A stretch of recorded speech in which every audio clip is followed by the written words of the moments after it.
All right, guys, let's go ahead and go over. So this is not necessarily going to be covered, but this does set a precedent for what's going to happen in the Renaissance. It is going to set up European history from this point forward. So we're going to go ahead and cover a lot of the stuff you've learned in world history. So we're going to do a quick review. It is the original Thanos snap in terms of what happens to the population of Europe at this time. So some precursors to it. We're not going to talk too much about the High Middle Ages, but things have been getting generally peaceful after the fall of Rome. Um, the population is growing.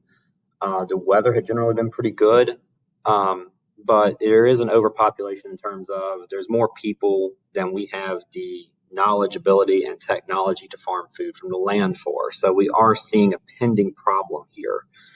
And the plague, as we know at that time, did originate in Asia. If you go Google the Silk Road, won't talk about much here. It's basically a trade route from Europe to Asia. And it did spread from Asia to Europe. Now, the thing is, we never really talk much in history about why we don't talk about the effects of the plague in Asia. We could have a separate discussion about that. I've also had discussions about why is it we have an AP European history, but at least to my knowledge, there is no such thing in this school or anywhere called AP African history. So why is it we talk about the effects of this disease on Europe, but we don't really talk about this effect on Asia? But it did come from Asia into Europe, and you can find maps elsewhere of like what year it made it to what town. And certainly now that as I'm recording this in a plague, people have drawn some conclusions in terms of how that was handled versus why it's different today. Certainly the death rate is much lower in comparison to who gets the disease and what their prognosis is. We do know that the Mongols, even though at the time there was not necessarily a germ theory yet that was widely accepted, the theory that some people were realizing that it was spreading person to person somehow was there. So Mongols were known that when it started coming into their army, they would actually catapult their bodies to start the plague into another city. Not that you would ever see that on a test or anything, but it's fun to learn, right? So again, just quickly to go over what was a lot of us I talked about previous piece. People were dying of starvation anyway, and for most of human history, this is something you need to learn as a theme, a general idea. Today, we tend to live with several days worth of food in our pantry and in our refrigerator. And that is just, throughout history, that's just an unheard of concept. Most people lived like if you had a drought, if you had a famine, if you had just a bad crop year or whatever, if there was a fire that burned your crops, that could possibly lead to the death of your whole village. Or at least maybe death of a whole village is an exaggeration, but it was going to have massive implications. We're going to be hungry because of this. Now we live in a time where we hope to have savings in terms of money. We have supermarkets we can just go buy in a cornucopia of food. And really that's throughout thousands of years of human history. It's just in the last couple of hundred that the general well-being of the average person has drastically improved. And just cannot emphasize that quite enough. Oh, yes, here's a map I was talking about. Briefly forgot I had it. As you see here, as it starts to spread from Asia into Europe, moving its way into Italy, moving its way across the Mediterranean, and will, over the next couple of years, make it throughout most of Europe. Now that we can travel much faster, what we saw with COVID-19 was in just a matter of weeks, if not weeks, months, it traveled to the whole world. Back then, it took a couple of years to do what now can be done in just a few weeks. And as you see, once it made it to the South Mediterranean, it worked its way north. To our knowledge, there wasn't really much such a thing as quarantine or travel restrictions. Won't just leave this up. You can pause it if you need to. But and there are some pretty grotesque images here. Now, mortality. We are lucky to live in a time where medical science is where it is. I'm a believer in this theory that today is the best time there's ever been to be alive on this earth, except for 20 years from now. And hopefully, when I get then, I can say today is the best time to ever be alive, except for 20 years from now. We live in a time where we understand so much about how the human body works. And we also live in a time where we're fed. We live in a time period where very few people in this country, comparatively as the population, there is hunger in the country, don't get me wrong, but as a whole, the population is well fed. At this time, the opposite can be said. I mean, only the kings and the richest of people are what you would consider today well fed. BMIs, body mass indexes, are primarily, at this time, they're undernourished anyway. And when you have people who are undernourished and sick in the first place, their body does not have the calories it really needs to survive. When you get a plague, the body is already weak. So if you had something like the Black Death today, which we have had cases of Black Death come back, our bodies are more well and able to fight these things today. Plus, we have better medical science. And there's actually a few different forms of the plague that we would call the Black Death. And maybe one of the reasons it travels, you had asymptomatic people spreading it to their village, spreading it to their family before they actually fell ill. So with better medical science, we have seen that we can treat many of these things, and the mortality rates from this are a lot closer to what you may see with COVID-19 today. There is one version that we still don't really have a cure for. If you're into climate change, there is a theory that possibly some of the germs from this could be like locked in ice caps, and then as they melt, what's going to happen? So here's, if you want to, in class, I would normally click up the article and show it to you. I'm not going to do that for time today. Take it for that article, you can find it. But we have had, in the last 30 years, cases of the plague in the United States. There was a major outbreak in San Francisco around the turn of the century. It is still a thing today. Don't forget that. Remember, we don't really have a germ theory. So by and large, 99.999% of the population is religious at this time. We'll get into how that changes as the course of the semester goes on.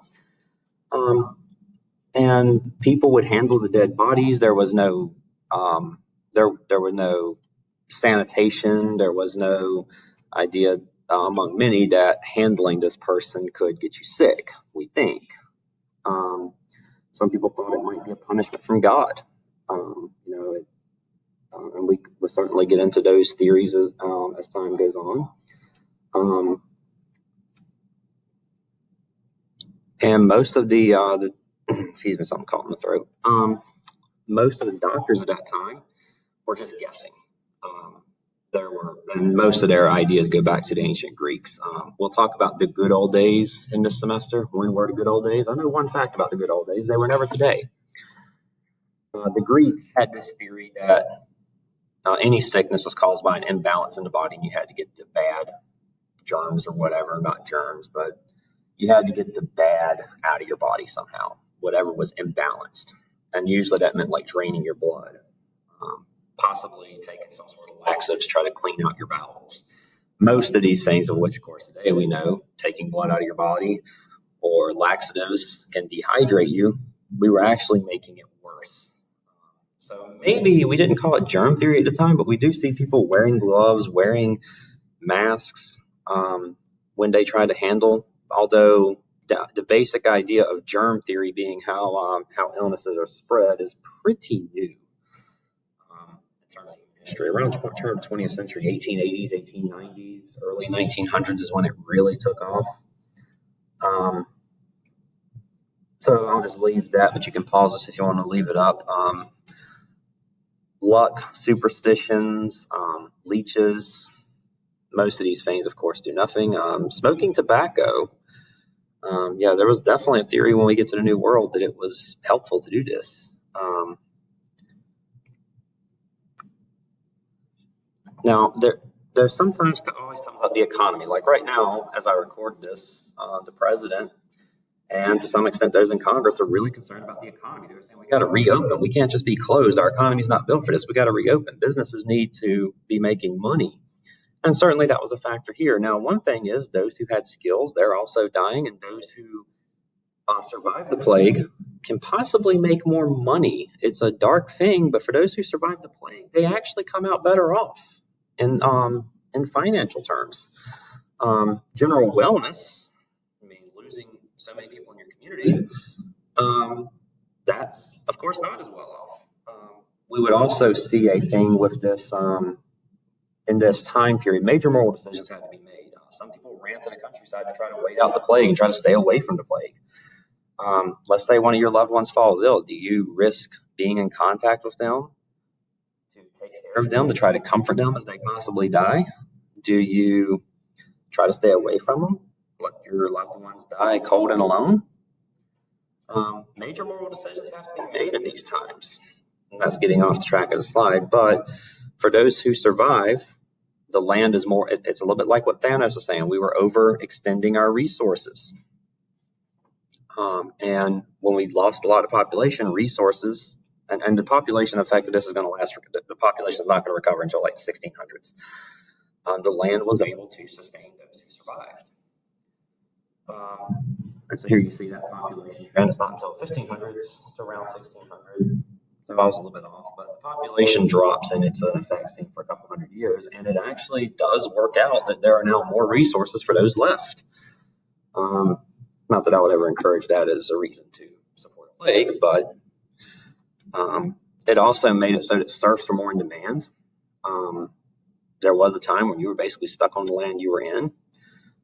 Wages started to go up, and although it's not a huge spike until you see it's really in the last 100 and some years that you really see the spike. It's not really until industrialization that is certainly a unit we'll get into, that the quality of life goes up. But there is actually a bump in human condition after the plague for those who survive.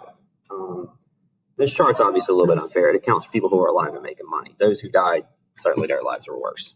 All right.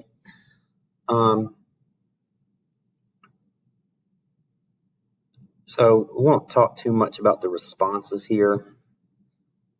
Show you these things you can pause to take a look at. But one thing that's really going to happen is the church is going to start to be questioned. And our first unit is not going to be on this, but the second unit, which is really in the same time period, coming out of this, we're going to start questioning the church. We're going to start questioning specifically, not necessarily the idea that there's a God.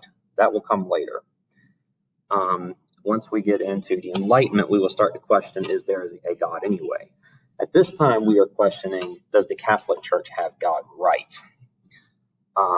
And we will start to question the tenets and the beliefs and the things that the Catholic Church has specifically said. But by and large, to be European is to be a Christian at this time, and will be throughout most of European history, that in the time frame that we will cover. It's always easy to blame a minority. Always.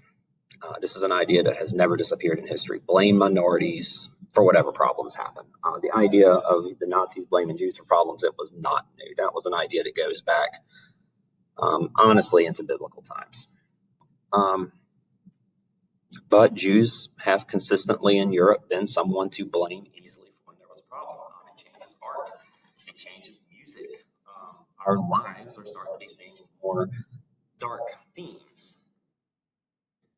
And questioning about what would you do if you knew death was imminent. Sometimes I have to have a class discussion for time on how I'm teaching this right now. Obviously, we won't do that now. So the idea of eat, drink, and be merry, for tomorrow you may die. As you can see here, just leave that for you to read and exemplify for yourself.